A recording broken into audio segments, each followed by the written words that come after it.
भक्तों राधे राधे।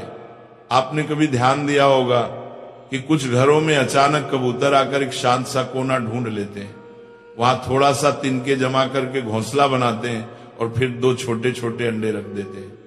कई लोग इसे बस एक आम बात समझकर छोड़ देते हैं, लेकिन क्या आपने कभी ठहर कर सोचा है कि ये छोटा सा काम घर के वातावरण पर कैसा असर डालता है? ये संकेत अच्छा है या बुरा? इससे घर में सुख आता है या कोई परेशानी बढ़ती है? ये सिर्फ एक पक्षी की आदत है या इसमें कोई बड़ा रहस्य छुपा हुआ है? आज की इस कथा में हम यही समझेंगे। आखिर जब घर में कबूतर अंडे दे जाए तो वास्तव में क्या बदलाव आते हैं? लेकिन जवाब सीधा बताना आसान होता है, समझना मुश्किल।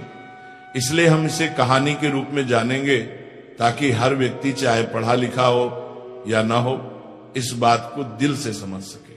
कई लोग कहते हैं कि कबूतर अंडे दे जाए तो बहुत शुभ होता है, घर में शांति आती है। कुछ कहते हैं कि यह अशुभ है, यह समस्या का संकेत है।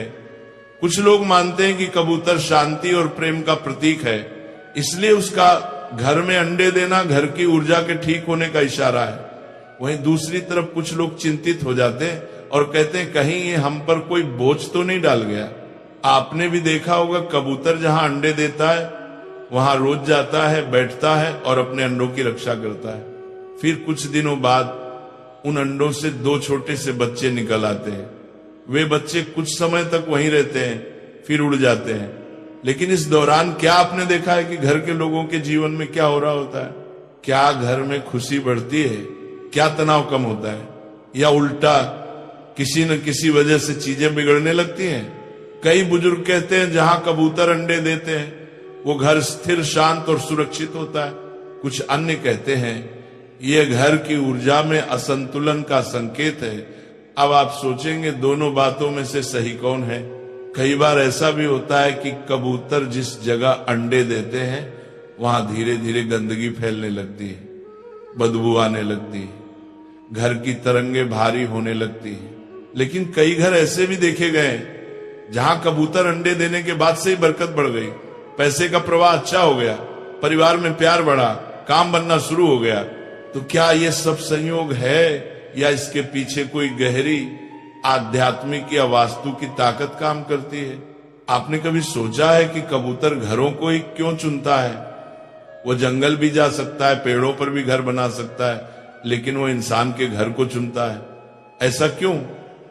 क्या ये कोई अदृश्य संकेत है? क्या ये घर के वातावरण, उसकी ऊर्जा और उसके भविष्य के बारे में कुछ बताता है? कुछ लोग कहते हैं कि जब कबूतर बार बार आपके घर आ रहा है तो इसका मतलब है कि आपका घर शांत है, सुरक्षित है और वहां की हवा उसे पसंद है, यानी घर की तरंगे सकारात्मक हैं। लेकिन जब वही कबूतर अंडे देकर चला जाए, उसके बाद लगातार घर में चिंता, तनाव या नुकसान होने लगे, तब मन में एक छोटा सा सवाल उठता है, आखिर ये क्या हो रहा है? क्या आपने कभी गौर किया है कि जब कबूतर अंडे दिए होते हैं तब आपके घर में कैसी घटनाएं घट रही होती हैं? कहीं परिवार में झगड़े बढ़ रहे हैं, कहीं पैसे का नुकसान हुआ, कहीं अचानक बीमारी आई, या फिर उल्टा घर में कोई खुशखबरी आई, नौकरी मिली, नया काम शुरू हुआ। इन सारी बातों को समझने के लिए कहानी बहुत जरूरी है। एक बार की बात है, हिमालय की ऊंचाई पर बसे शांत, पवित्र और दिव्य कैलाश पर्वत पर भगवान शिव गहन ध्यान में लीन थे। चारों ओर गहरी शांति थी। वातावरण इतना शांत था कि सिर्फ हवा की मंद आवाज और ध्यान की ऊर्जा का कंपन महसूस होता था। दिव्यता की कोने की 12 के उसी समय आकाश मार्ग से अपनी वीणा बजाते हुए देवर्षि नारद कैलाश पर पहुंचे। नारद मुनि हमेशा हर लोक में घूमते रहते हैं और जहां भी कोई रहस्य या सवाल होता है वहां पहुंच जाते हैं। आज उनकी जिज्ञासा उन्हें सीधे भगवान शिव के पास ले आई थी। नारद जी शिव के चरणों में झुके और विनम्रता से बोले, जय शिव शंभु, नमः शंभु। हे देवाधिदेव, आज मैं आपके पास एक विशेष प्रश्न लेकर आया हूं। भगवान शिव ने धीरे धीरे नेत्र खोले। उन्होंने नारद जी की ओर देखा और शांत स्वर में कहा, देवर्षि आपका स्वागत है, कहिए आप कौन सी जिज्ञासा लेकर आए हैं। नारद जी बोले, भगवान मैं जब पृथ्वी लोक में भ्रमण कर रहा था तब मैंने अनेक घरों में एक विशेष बात देखी। कुछ घरों में कबूतर आते हैं, घोंसला बनाते हैं और फिर अंडे देते हैं, वहां रहकर कुछ दिन तक अपने बच्चों की देखभाल करते हैं। लेकिन कुछ लोगों का कहना है कि जहां कबूतर अंडे देते हैं वहां दरिद्रता आ जाती है। कुछ कहते हैं कि वहां अशुभ ऊर्जा का वास हो जाता है, और कुछ कहते हैं कि वह घर पवित्र और शांत हो जाता है। तो हे भोलेनाथ, मेरी जिज्ञासा यही है कि जिस घर में कबूतर आते हैं और अंडे देते हैं उस घर में वास्तव में क्या होता है? क्या यह शुभ है या अशुभ? इसका वास्तु और ज्योतिष से क्या संबंध है? भगवान शिव मुस्कुराए और बोले, नारद आपने आज संपूर्ण मानव जाति के लिए एक अत्यंत महत्वपूर्ण प्रश्न किया है। यह प्रश्न केवल पक्षियों से जुड़ा नहीं है, बल्कि यह उस घर की ऊर्जा, उसकी गति और उसमें रहने वाले लोगों के जीवन पर गहरा असर डालता है। नारद जी ने फिर कहा, भगवान मैं जानता हूं कि इस प्रश्न का उत्तर साधारण नहीं है, लेकिन मैं चाहता हूं कि आप मुझे विस्तार से समझाएं कि कबूतरों का घर में आना, अंडे देना और फिर चले जाना, इसका गहरा रहस्य क्या है? क्या इसका सीधा संबंध हमारे कर्मों से है या हमारे घर की स्थिति से?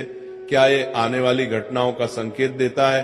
क्या ये चेतावनी है या वरदान? भगवान शिव थोड़े गंभीर हो गए और बोले, देवर्षि इसका उत्तर मैं आपको सीधे शब्दों में नहीं दूंगा, क्योंकि ये केवल एक पक्षी के आने जाने की बात नहीं है।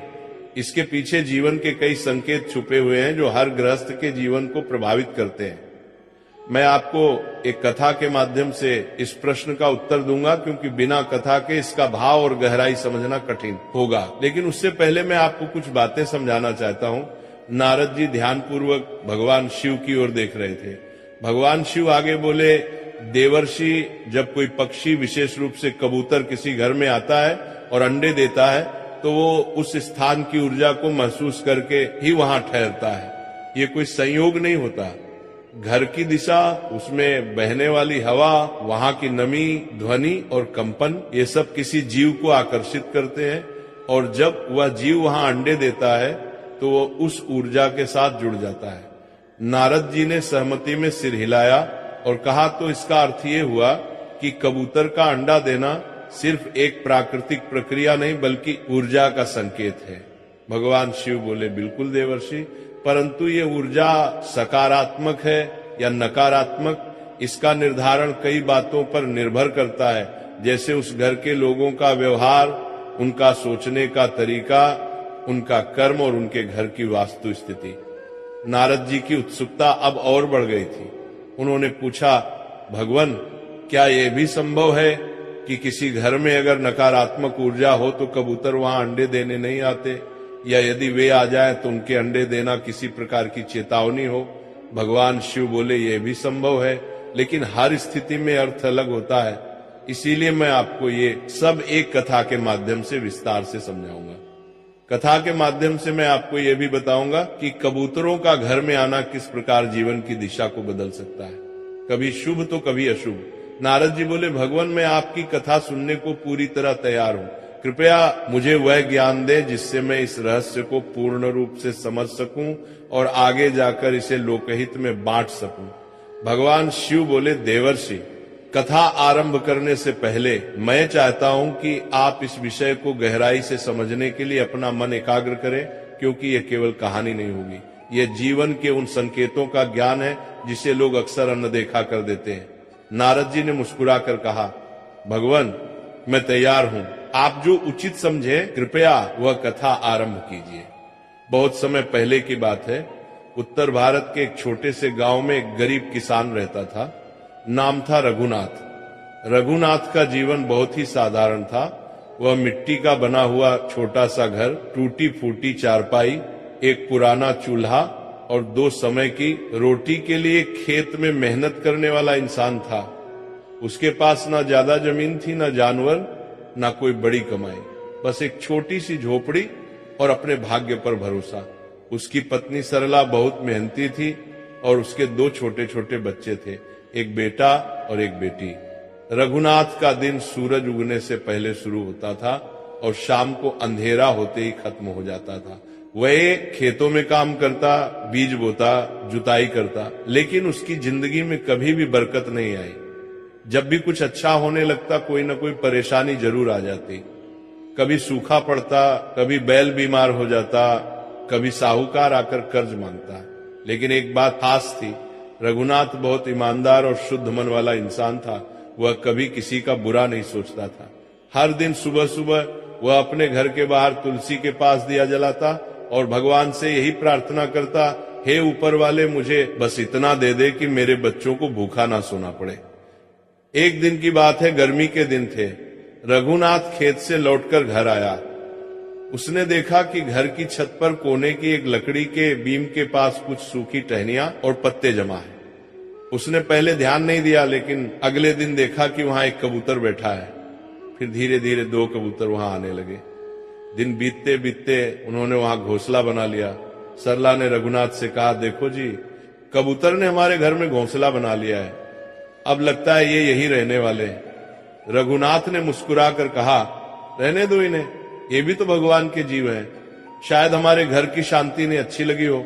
कुछ दिन बाद सरला ने देखा कि घोंसले में 2 अंडे रखे हैं। अब कबूतर रोज आते, बैठते जाते, उनके गुट्टर की आवाज पूरे घर में गूंजती रहती। घर में कुछ अजीब सा बदलाव महसूस हो रहा था। रघुनाथ और सरला दोनों ये समझ नहीं पा रहे थे कि ये बदलाव अच्छा है या बुरा। पहले कुछ दिनों तक उन्हें ऐसा लगा कि शायद कुछ अच्छा होने वाला है, लेकिन फिर धीरे धीरे समस्याएं बढ़ने लगी।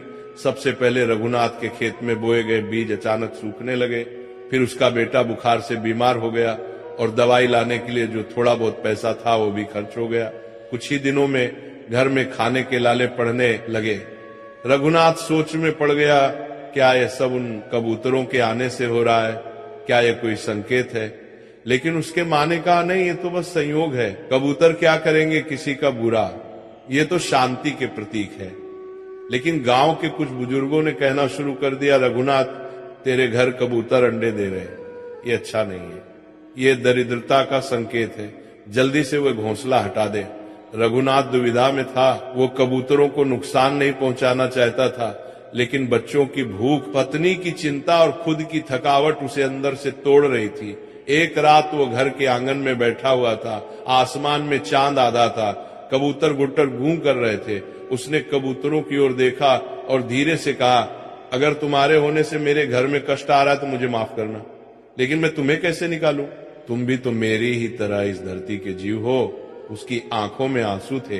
वह थक चुका था गरीबी से, सवालों से और अपनों की तकलीफ से। कुछ दिन और बीते। सरला की तबीयत भी बिगड़ने लगी। अब रघुनाथ ने निश्चय किया कि वह गांव के मंदिर में जाकर साधु बाबा से मिलेगा, जो हर शनिवार गांव के बाहर आते थे और लोगों की बातें सुनते थे।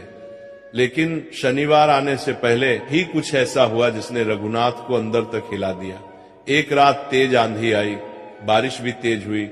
घोंसले से एक अंडा नीचे गिर गया और टूट गया। दूसरे दिन वह जब उठा तो उसकी बेटी की तबीयत अचानक खराब हो गई और वो बेहोश हो गई। अब रघुनाथ ने तय कर लिया, अब और नहीं, अब मैं किसी ज्ञानी संत से जाकर पूछूंगा कि ये सब क्यों हो रहा है। क्या सच में कबूतर का अंडा देना मेरे जीवन में कोई अशुभता ला रहा है? तभी जैसे भाग्य ने सुन लिया हो, गांव में खबर आई कि बहुत दूर से एक दिव्य संत गांव में पधारने वाले हैं। वह किसी को नहीं मिलते, लेकिन जिन्हें वो बुला लेते हैं उनके जीवन का अंधेरा खुद ब खुद हट जाता है। सुनते ही रघुनाथ की आंखों में उम्मीद की किरण जागी। वह मन ही मन सोचने लगा, अगर वे संत हमारे गांव आएंगे तो मैं उनके चरणों में बैठकर अपनी बात कहूंगा। चाहे मुझे कितनी भी भीड़ में खड़ा रहना पड़े, मैं उनके पास जरूर जाऊंगा। और जैसे ही वह दिन आया, पूरा गांव उनकी एक झलक पाने के लिए मंदिर की ओर दौड़ा। रघुनाथ भी भीड़ में था। अब कथा के उस मोड़ पर आते हैं जहां गांव में पधारे दिव्य संत जी और रघुनाथ अपनी सारी पीड़ा, अपने सारे प्रश्न लेकर उनके चरणों में जाकर बैठा। मंदिर के बाहर बड़ी भीड़ थी, लेकिन संत जी ने जब अपनी आंखें खोली तो उनकी दृष्टि सीधे रघुनाथ पर पड़ी। वे मुस्कुराए और अपने हाथ से संकेत किया, बेटा आओ, मुझे तुमसे कुछ कहना है। रघुनाथ कांपते हुए भीड़ को चीरता हुआ उनके पास गया और उनके चरणों में झुक गया। उसकी आंखों में आंसू थे। रघुनाथ बोला, महाराज मैं बहुत दुखी हूँ, मेरे घर में कबूतरों ने घोंसला बनाया, अंडे दिए और उसके बाद से मेरे जीवन में जैसे दुखों का पहाड़ टूट पड़ा, खेत बर्बाद हो गए, बच्चा बीमार हो गया, पत्नी की तबीयत भी खराब है। कुछ लोग कहते हैं कि कबूतर का अंडा देना अशुभ होता है, लेकिन मैं समझ नहीं पा रहा कि सच क्या है। कृपा करके मुझे मार्ग दिखाइए। संत जी ने उसकी बात ध्यान से सुनी, फिर शांत स्वर में बोले, बेटा ये प्रश्न सिर्फ तुम्हारा नहीं है, ये प्रश्न तो आज हर उस व्यक्ति का है जिसके घर में कोई पक्षी, खासकर कबूतर आकर अंडा देता है। लोग बिना सोचे समझे उसे शुभ या अशुभ मान लेते हैं, लेकिन सच्चाई इससे कहीं गहरी है। सुनो ध्यान से, मैं तुम्हें 3 बातों के माध्यम से इसका उत्तर दूंगा। सबसे पहली बात ये समझो कि जो बातें समाज में फैली हैं वे हमेशा पूरी तरह सही नहीं होती। कोई कहे कि कबूतर का अंडा अशुभ है तो कोई कहे शुभ है, लेकिन दोनों ही बातों के पीछे पूरा सत्य नहीं होता। कई बार हम किसी एक घटना को देखकर किसी पूरे विषय पर निर्णय ले लेते हैं। जैसे किसी के घर में कबूतर अंडे देने के बाद बुरा समय आ गया तो वो कहता है कि ये अशुभ है, लेकिन क्या उसने कभी ये देखा कि क्या वो बुरा समय पहले से आ रहा था? क्या उसके घर में पहले ही कुछ गलतियां हो रही थी? क्या उसके कर्म, उसका स्वभाव या उसका व्यवहार पहले से ही गड़बड़ था? लोग एक ही बात को बार बार दोहराकर उसे सच मान लेते हैं, यही आधा सत्य है। इसलिए बेटा ना तो तुरंत डर जाना और ना ही बिना सोचे उसे भाग्य मान लेना। दूसरी बात जो सबसे जरूरी है, जब कोई पक्षी, खासकर कबूतर तुम्हारे घर में अंडे देता है तो वो कोई संकेत दे रहा होता है। वो पक्षी बिना कारण के नहीं आता, वो तुम्हारे घर की हवा, शांति और ऊर्जा को महसूस करता है। अगर घर में सुकून होता है तो वो वहीं घोंसला बनाता है, लेकिन अगर घर में नमी है, गंदगी है, अकेलापन है, टूटी फूटी जगह है, तो वहां भी वो आता है, क्योंकि उसे लगता है कि यहां कोई उसे नहीं रोकेगा। अब सोचो तुम्हारे घर में ऐसा क्या था कि कबूतर आया? क्या वह तुम्हारे घर की सकारात्मक ऊर्जा से खींच कर आया, या फिर उसे लगा कि ये घर खालीपन में डूबा हुआ है? ये समझना जरूरी है। और सबसे बड़ी बात, कबूतर का अंडा तुम्हारे जीवन की स्थितियों को नहीं बिगाड़ता, बल्कि जो बिगाड़ पहले से चल रहा होता है वह उसके आने के बाद साफ दिखने लगता है। जैसे एक आईना जो घर की हालात को दिखा देता है। तुम्हारे जीवन में जो कठिनाइयां आई वो शायद पहले से आने वाली थी, लेकिन कबूतर ने आकर उसका संकेत दे दिया। अब ये तुम्हारे ऊपर है कि तुम उस संकेत को समझकर कुछ बदलो या उस पर बस डरते रहो।